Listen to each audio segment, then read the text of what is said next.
오늘 말씀은 마태복음 5장 1절로부터 12절까지 말씀입니다. 우리 함께 읽겠습니다.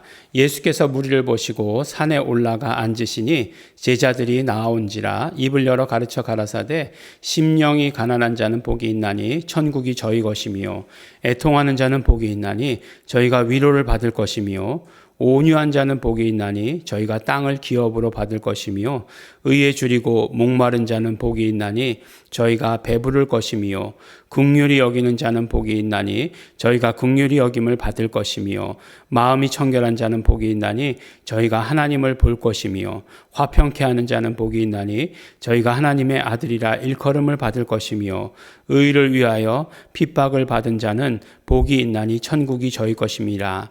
나를 인하여 너희를 욕하고 핍박하고 거짓으로 너희를 거스려 모든 악한 말을 할 때에는 너희에게 복이 있나니 기뻐하고 즐거워하라. 하늘에서 너희의 상이 큼이라.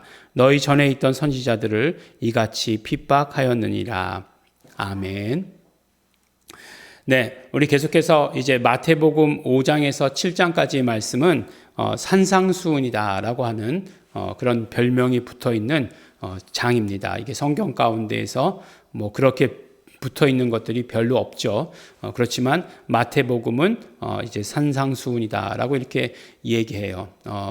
영어로는 beatitude라고 이렇게 얘기합니다. beatitude. 네. Sermon on the Mount 그러면 이제 그건 이제 길게 얘기하는 것이고 beatitude라고 이렇게 얘기해요. 근데 beatitude 이렇게 얘기하니까 무슨 attitude 같은 그런 느낌이 들지 않습니까? 근데 그게 이제 결국은 어떤 이렇게 우리 총장님이 말씀하셨냐면 beautiful attitude다 이렇게 얘기하셨어요. 오늘 발음이 되나요? 네, 영어를 밤에 배워가지고 밤에만 발음이 좋고 낮에는 예, 발음이 막 안 좋고 그러는데 beautiful attitude 이렇게 얘기해요. 예, 그 왜 그렇게 얘기하셨을까라고 이렇게 얘기하면 우리가 정말 그 신앙을 갖는 것 굉장히 중요하죠. 예. 근데 이 신앙을 갖는 것이 굉장히 중요한데 신앙을 갖는다라고 하는 것은 결국 무엇일까라고 하는 거죠. 결국 그것은 신령한 인격 위에 우리의 복음을 집어넣는 것을 말하는 거예요. 근데 신령하다라고 이렇게 얘기하면 항상 이렇게 조금 뭔가 이렇게 오해하기 쉽고 어떤 개념이 확실히 들어오진 않지만 그러나 이런 어떤 우리의 그 모든 그런 인격 자체가 거룩한 인격이 되어야 된다는 거죠.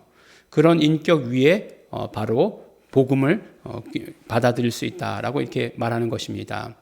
몇 번 얘기했어요. 제가 몇 번 얘기했는데 또 들으셔야 돼요. 네. 정말 예수님의 이 복음을 우리는 뭐 진주본 반지보다도 예, 지금 제일 비싸다고 생각되는 게 다이아인가요? 네, 잘 모르겠지만 다이아몬드라고 생각하면 다이아몬드보다 훨씬 더 귀중한 것입니다. 그래서 그 귀중한 것을 다이아몬드를 목걸이도 만들고 반지도 만들어요. 그래서 얼마나 큰 다이아 반지가 있는지 저는 한 번도 본 적은 없지만, 네, 그러나 그 다이아 반지를 만들 때 다이아가 중요하죠. 그렇지만 그것을 만드는 반지 재료도 구리로 만들지는 않는다는 거예요. 예. 그러니까 그 귀중한 것들을 담는 그런 그릇. 물론 우리가 아무리 질그릇이어도 보배를 담고 있으면 귀한 그릇이 되는 거죠. 그렇기는 하지만 그 모든 것들이 우리가 담고 있는 것이 무엇이냐로 결정되긴 하지만 그러나 그것이 오래 가고 그리고 지속되어지고 하기 위해서는 우리의 신령한 인격들이 갖춰져 가는 것이 너무나 중요하다라고 이렇게 말합니다. 근데 실제로 보면 우리가 신앙생활하면 정말 어떤 그런 인격에서 풍기는 것들이 그런 어떤 영적인 분위기마저도 풍기는 것을 우리 보게 돼요. 그래서 우리가 그런 어떤 인격을 갖출 때 참 우리는 신앙을 갖출 수 있죠. 그것에 대해서 예수님께서는 우리에게 말씀해 주셨다라고 이렇게 이야기합니다. 복음을 말씀하시기 전에 우리가 신령한 인격을 먼저 갖춰야 된다. 그래서 말씀을 전파하시기 시작한 다음에 바로 산상수훈을 말씀하셨죠. 예수께서 무리를 보시고 이 무리가 몇 명이나 됐을까요? 예, 우리가 어제 말씀 가운데서 이 말씀드렸죠. 전 이스라엘 지역에서 다 몰려들었다라고 이렇게 얘기해요. 가버나움이 얼마나 컸는지는 잘 모르겠어요. 가버나움이 얼마나 큰 도시였는지는 잘 모르겠지만 그러나 갈릴리 지역에서 가버나움이 컸다 해도 옛날의 도시가 뭐 얼마나 컸겠습니까? 그러니까 뭐 사람들이 몰려들었죠. 그리고 또 그 사람들이 어떤 사람들이었을까요? 병자들, 예. 그 다음에 뭐 문제가 있는 사람들, 또 귀신 들린 사람들, 또 그런 사람들의 보호자 있었을 거 아니에요? 그런 사람들 뭐 어마어마하게 몰려들었을 거 아니에요? 예수님께 치료받기 위해서. 그런 사람들로 몰려들었으니까 아마 시끌벅적하고 분위기 자체가 굉장히 소란스러웠을 것이다. 그때 예수님께서 산으로 가세요. 물론 이 산이라고 하는 곳이 이제 팔복산이라고 하는 거죠. 팔복산. 예, 그래서 그 이 팔복을 선포하신 곳이다. 그래서 팔복산인 것 같아요. 산으로 가셔서 이 말씀을 전하셨다 그러는데 그것은 이제 가버나움에서부터 그렇게 멀지 않은 곳이에요. 그러니까 갈릴리 호수 북쪽의 왼쪽 부분, 서쪽이죠. 그 부분에 바로 가신 것이죠. 근데 산에 올라가시니까 제자들에게 나오셨다라고 이렇게 제자들이 나왔다라고 이렇게 얘기하세요. 그리고 입을 열어 가라사대라고 말씀하십니다. 그러니까 예수님께서 산을 가셨을 때 무리들이 쫓아왔겠죠. 근데 무리들에게 말씀하신 것보다도 제자들이 나오니까 말씀하셨다라고 이렇게 이야기하시는 것이에요. 그러니까 결국은 이 산상순이라고 하는 거 누가 들어야 된다고요? 예, 그렇죠. 무리가 듣는 게 아니에요. 제자가 듣는 말씀인 거예요. 제자들에게 하신 말씀입니다. 우리가 누구인가? 우리 스스로를 정의해 볼 필요가 있죠. 우리가 무리에 속한 사람인가? 정말 아니 단순히 호기심, 단순히 병을 고치는 것, 그런 것들에 관심이 있어서 예수님께 나온 자인가? 아니면 예수님의 제자가 되기 위해서 예수님께 나왔는가? 그런 것들을 우리가 또 스스로 또 점검해 볼 필요가 있는 것이죠. 우리가 제자다. 그러면 이 말씀을 들을 자격이 있는 거예요. 제자가 아니다. 그러면 그냥 심령이 가난한 자는 복이 있나니 천국이 저희 것이미요. 뭐 이렇게 해가지고 그냥 넘어가도 되는 거예요. 좋은 말씀이죠. 다 좋은 말씀이죠.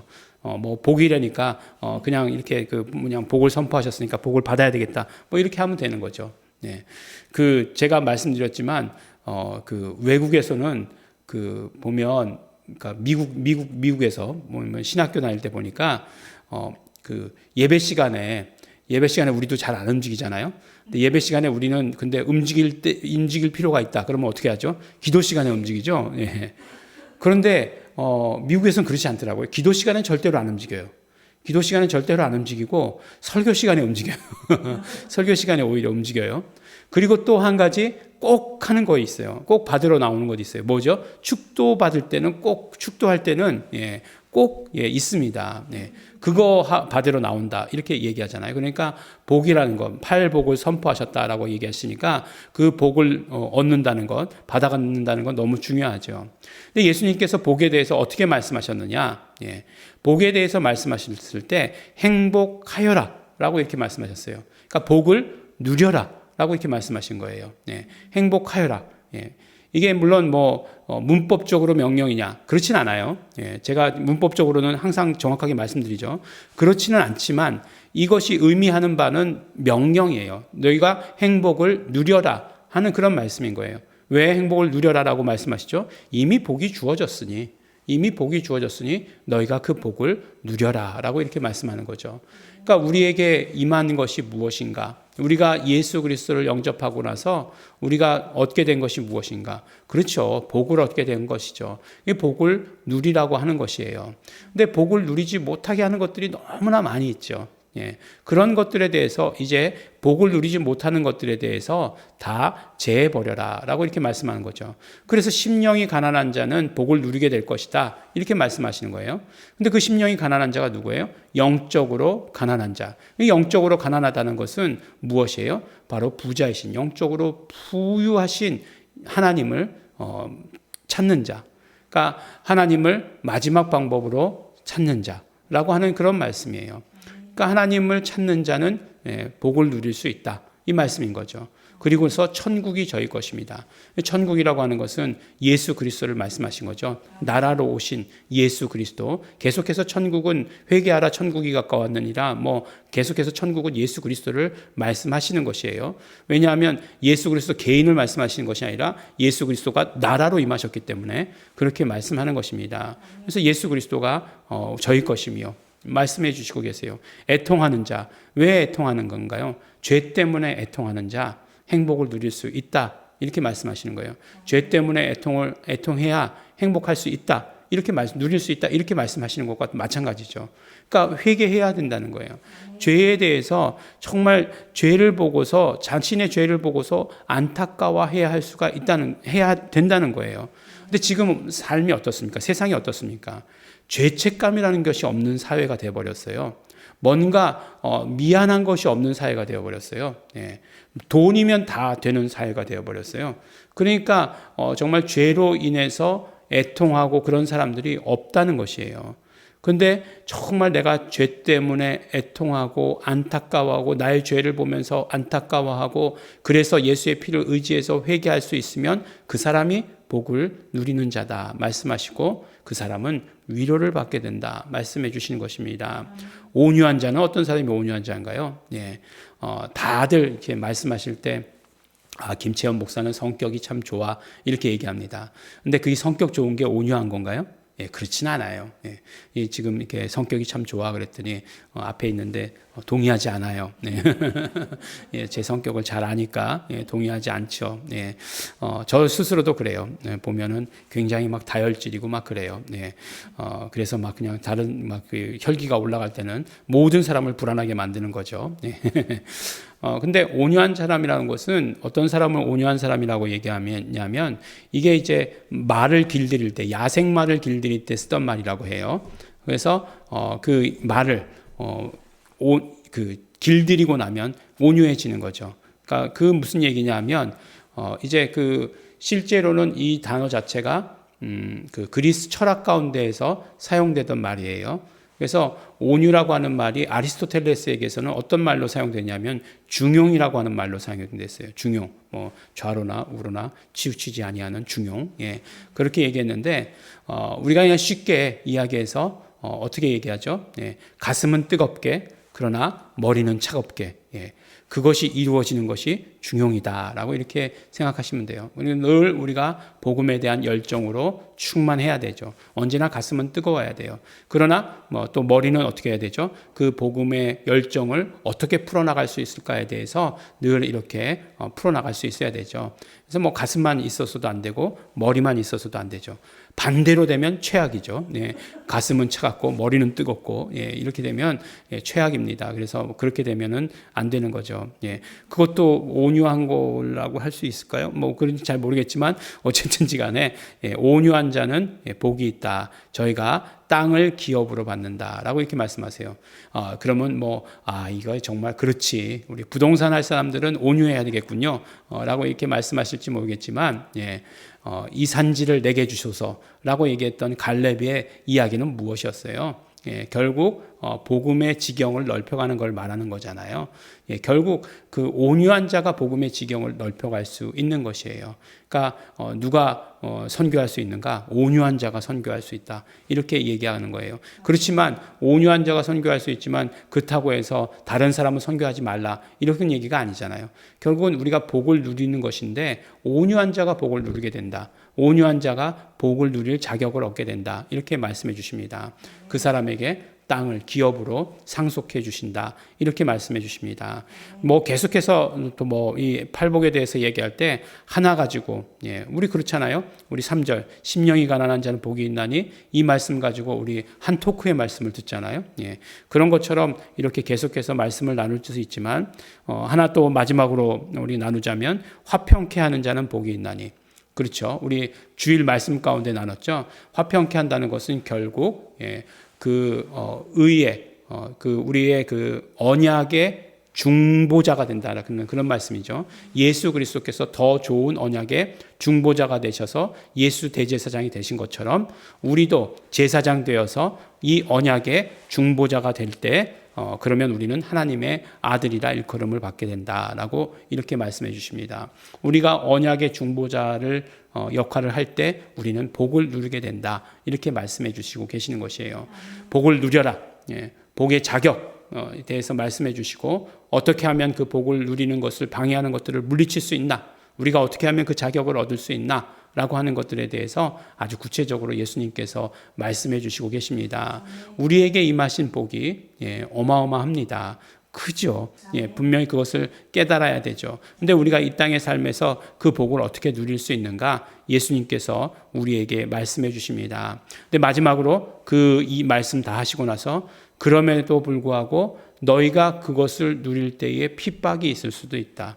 너희를 막 그냥 모함하고 거짓으로 너희를 거스를 수도 있다. 너희에게 악한 말을 할 수도 있다. 그러나 그것이 너희에게 또 복이 되는 것이다. 9가지 있죠. 예. 그리고 기뻐하고 즐거워해라. 그 모든 것들을 기뻐하고 즐거워해라. 왜냐하면 너희 모든 앞에 있던 믿음의 선배들이 이같이 핍박을 받았기 때문이다. 너희들도 기뻐해라. 그들은 그럼 어디 있느냐? 그들은 다 복된 자리에 있다. 이렇게 말씀해 주시는 것입니다. 우리가 복에 대해서 복받기 원하죠. 예, 그렇지만 세상 복 말하는 거 아니죠. 예, 하나님께 주시는 이 복을 우리 마음껏 누려야 하겠습니다. 이 복을 누리는 자의 자격이 오늘 어떻게 되는 것인지에 대해서 말씀해 주셨으니 그 자격을 우리가 갖추는 거죠. 그 갖추어 가는 것이 바로 신령한 인격을 갖추어 가는 것입니다. 그래서 그 신령한 인격을 갖춤으로 말미암아 그러면 그럴수록 더 복을 누리게 되고 그러면 그럴수록 더 하나님의 귀한 복음을 우리가 받아가지게 되고 예수님을 더 내 중심에 모시게 된다라고 하는 그 사실을 우리 기억하시면서 복받는 우리 성도들 되시기를 예수 이름으로 축원합니다. 기도하겠습니다. 하나님 아버지 감사합니다. 우리 오늘 말씀 주셔서 감사합니다. 복을 누리라고 말씀하셨으니 복을 마음껏 누리는 자 되게 하여 주시옵소서. 복을 누릴 자격을 얻게 하여 주시옵소서. 그 신령한 인격들을 갖추게 하여 주시옵소서. 오늘 말씀하신 것들 우리 기억나게 하여 주시옵시고 우리 삶에서 하나하나 우리 이루어가며 살 수 있도록 도와주시옵소서. 성령님 역사하여 주시옵소서. 감사드립니다. 예수님 이름으로 기도드렸습니다. 아멘. 그러므로 우리 시간에 기도하실 때 성령님 우리가 신령한 인격들을 갖추어 나갈 수 있도록 되기를 원합니다. 예수 그리스도의 그 복음 온전히 우리가 가지기를 소원합니다. 그리고 우리 중심에 모셔드리기를 소원합니다. 그러기 위해서 정말 우리 신령한 인격 갖추게 하여 주시옵시고 말씀하신 대로 복을 선포하셨으니 그 복을 누리는 자, 그 복을 누릴 수 있는 자격을 갖춘 자 될 수 있도록 성령님 역사하여 주시옵시고 함께하여 주시옵시고 성령님 우리를 인도하시옵소서. 다 같이 통성으로 기도하시겠습니다.